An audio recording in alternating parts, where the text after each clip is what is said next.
इस कार्यक्रम के प्रायोजक है राजेश मसाले। अब आएगा खाने में असली स्वाद राजेश मसाला के साथ। नमस्कार, स्वागत है आपका। आप देख रहे हैं चर्चा में कौन है और आपके साथ मैं हूं शबाब। आज चर्चा के केंद्र में है अपने वही पियर का चाचा ओम प्रकाश राजभर।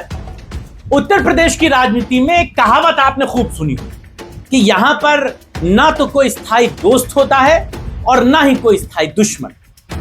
और इस कहावत के अगर आप उदाहरण ढूंढेंगे तो ओम प्रकाश राजभर इसका सबसे सटीक उदाहरण आपको मिलेगा। वही ओम प्रकाश राजभर जो कभी भाजपा पर सबसे तीखे हमले करते थे, वही ओम प्रकाश राजभर जो कभी मंचों से योगी सरकार को घेरते थे, वही ओम प्रकाश राजभर जो 2022 के विधानसभा चुनाव में अखिलेश यादव के साथ कंधे से कंधा मिलाकर भाजपा को सत्ता से बाहर निकालने निकले थे।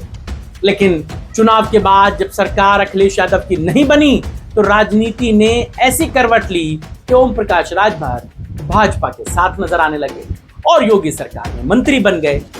अब एक बार फिर से ओम प्रकाश राजभर चर्चा में। वजह 2027 विधानसभा चुनाव की तैयारियों से जुड़ी है और इस बार ओम प्रकाश राजभर ने बीजेपी को जो टेंशन दी है ना, वो बीजेपी के लिए बड़ी मुसीबत बन गई। 2022 में ओम प्रकाश राजभर अखिलेश यादव के साथ 17 सीटों पर चुनाव लड़े थे। इन 17 में 6 सीटों पर वो चुनाव जीते थे। लेकिन ओम प्रकाश राजभर को ऐसा लगता है कि 2027 में वो बीजेपी के साथ हैं तो अब 17 सीटों पर तो बार्गेनिंग नहीं होगी। ओम प्रकाश राजभर ने ये आंकड़ा डबल कर दिया। वो 17 सीटों से 32 से 34 सीटों पर पहुंचे। वो चाहते हैं कि बीजेपी उन्हें 32 सीटें दे। क्या बीजेपी उनकी इस डिमांड को मानेगी? और क्यों ओम प्रकाश राजभर 32 सीटों पर अपना कब्जा जमा रहे हैं? इनमें से तो कई सीटें ऐसी हैं जो भाजपा की सिटिंग विधायकों की सीटें हैं, कुछ तो संजय निषाद की भी सीटें हैं। ओम प्रकाश राजभर ये तिकड़म क्यों बिठा रहे हैं, इन्हीं को बताने आपके बीच। असल में ओम प्रकाश राजभर ने, उनकी पार्टी ने 32 विधानसभा सीटों पर अपने प्रभारियों के नामों की घोषणा कर दी। इस सूची ने भाजपा और समाजवादी पार्टी के लिए राजनीतिक गलियारों में हलचल पैदा कर दी। सवाल यही उठ रहा है कि आखिर 22 में 17 सीटों पर चुनाव लड़ने वाले और 6 सीटों पर जीत दर्ज करने वाली सुभाषपा क्या 27 में 32 सीटों पर अपनी हिस्सेदारी चाहती है? और क्या भाजपा इतनी बड़ी मांग स्वीकार कर लेगी? और क्या ओपी राजभर एक बार फिर अपनी राजनीतिक कीमत बढ़ाने की रणनीति पर काम कर रहे हैं? इन्हीं तमाम सवालों के जवाब आपको बताऊंगा। दरअसल ओम प्रकाश राजभर की राजनीति को समझने के लिए आपको 2022 के विधानसभा चुनावों को याद करना जरूरी है। उस चुनाव में ओपी राजभर ने भाजपा का साथ छोड़कर अखिलेश यादव का हाथ थामा। समाजवादी पार्टी ने भी उन पर भरोसा जताया और सुभाषपा को 17 सीटें दी। चुनाव में पार्टी ने 6 सीटों पर जीत दर्ज की और पूर्वांचल में अपनी मौजूदगी का एहसास कराया। लेकिन चुनाव परिणाम जैसे ही आया पूरी तस्वीर बदल गई। समाजवादी पार्टी सत्ता से दूर रह गई और फिर भाजपा की सरकार बन गई। इसके बाद धीरे धीरे ओम प्रकाश राजभर और भाजपा के बीच नजदीकियां बढ़ने लगी। आखिरकार वही नेता जो कभी भाजपा पर सबसे ज्यादा हमले करता था, भाजपा के साथ सत्ता में आ गया। यही वजह है कि विपक्ष अक्सर आरोप लगाता है कि ओम प्रकाश राजभर की राजनीति में विचारधारा से ज्यादा राजनीतिक अवसरों की भूमिका दिखाई। हालांकि राजभर समर्थक इसे राजनीतिक व्यवहारिकता कहते हैं, लेकिन सियासत में यह सवाल हमेशा चर्चा का विषय बना रहा। अब ये जो सूची है जिसने नई बहस छेड़ी है, 32 विधानसभा क्षेत्रों में प्रभारी और सह प्रभारी जिनमें घोषित किए गए, इनमें सबसे खास बात यह है कि 32 में से 20 सीटें ऐसी हैं जिन पर समाजवादी पार्टी का कब्जा है। इनमें अतरौलिया, फूलपुर, पवई, दीदारगंज, मेहनगर, केराकत, मलहनी, सकलडीहा, भदोही सदर, घोसी, सिकंदरपुर, फेफना, अकबरपुर, जलालपुर, टांडा, इसौली, डुमरियागंज, इटवा, रुधौली, रामनगर और मुरादाबाद ग्रामीण। इन सीटों पर समाजवादी पार्टी के विधायक और सुभाषपा ने इन सीटों पर अपने प्रत्याशी, अपने प्रभारी घोषित कर दिए।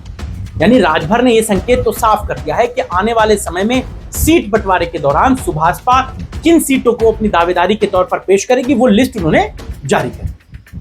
यानी कि जिस समाजवादी पार्टी ने 22 में सुभाषपा को 17 सीटें देकर अपने साथ खड़ा किया, आज उसी सपा के कब्जे वाली 20 सीटों पर सुभाषपा अपनी राजनीतिक जमीन तलाश रही। ये अपने आप में एक बड़ा राजनीतिक संदेश है। लेकिन कहानी यहीं खत्म नहीं हो जाती। सुभाषपा सिर्फ समाजवादी पार्टी के खिलाफ लड़ रही है ऐसा नहीं है, सुभाषपा भाजपा के खिलाफ भी लड़ रही है। सुभाषपा ने भाजपा के कब्जे वाली अजगरा, मधुबन, रामकोला, रामपुर कारखाना और महौली जैसी सीटों पर भी प्रभारी घोषित कर दिया। इसके अलावा बसपा की रसड़ा और कांग्रेस की फरेंदा सीट को भी अपनी राजनीतिक प्राथमिकता में ओम प्रकाश राजभर ने रखा है।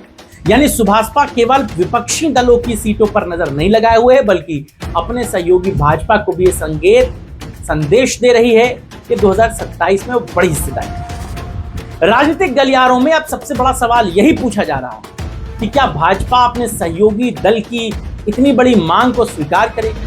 क्योंकि जिस सीटों पर सुभाषपा दावा कर रही है उनमें से कई सीटों पर भाजपा के अपने मजबूत नेता और संगठन के लोग सक्रिय हैं। ऐसे में सीटों का बंटवारा भाजपा के लिए आसान नहीं है। इस पूरी सूची में एक और नाम सबसे ज्यादा चर्चा का विषय है और वो नाम है अरुण राजभर। ओम प्रकाश राजभर के छोटे बेटे, अपने छोटे बेटे अरुण राजभर को आजमगढ़ की अतरौलिया विधानसभा का प्रभारी उन्होंने बनाया है और लगातार अरुण राजभर अतरौलिया में एक्टिव है। ऐसे में ये बात सामान्य नहीं कही जा सकती, इसे साफ संकेत माना जा रहा है कि 27 के विधानसभा चुनाव में अरुण राजभर को पहली बार चुनावी मैदान में उतारने की तैयारी की जाए। दूसरी ओर ओम प्रकाश राजभर ने खुद अपनी परंपरागत सीट जहूराबाद की जिम्मेदारी अपने पास रखी है। इससे यह भी संकेत मिल रहा है कि वो खुद जहूराबाद से ही चुनाव लड़ेंगे। यानी एक तरफ ओपी राजभर अपनी राजनीतिक विरासत को आगे बढ़ाने की तैयारी कर रहे हैं, दूसरी तरफ 32 सीटों पर दावेदारी के संकेत भाजपा नेतृत्व के लिए मुश्किलों का सबब है। अब जरा एक आंकड़ा आपको बताता हूं, उसको समझिए। 22 में सुभाषपा 17 सीटों पर लड़ी, 6 सीटें जीती। 27 की तैयारी में 32 सीटों पर संगठनात्मक ढांचा खड़ा करने का फैसला। ये वजह राजनीतिक विश्लेषक इसे केवल संगठन का विस्तार नहीं बताते, बल्कि सीटों के लिए एडवांस दावेदारी बताते। क्या ओम प्रकाश राजभर इन सीटों की बार्गेनिंग में बीजेपी से जीत पाएंगे? क्या बीजेपी उनकी इतनी डिमांड मान लेगी? और अगर बीजेपी डिमांड नहीं मानेगी तो फिर ओम प्रकाश राजभर क्या करेंगे? वो तो कई संजय निषाद की सीटों पर भी अपनी दावेदारी ठोक रहे हैं। ये दौर, ये वक्त राजनीतिक सौदेबाजी का है। ओम प्रकाश राजभर इसके माहिर खिलाड़ी हैं। क्या वो अपनी इन शर्तों पर बीजेपी को घुटनों पर ला पाएंगे? बीजेपी उनकी इन शर्तों को मानेगी? आप बताइए। आपके राय, विचार और सुझावों का इंतजार रहे। फिलहाल इस वीडियो को बनाने में मदद की हमारे सहयोगी सुशील कुमार।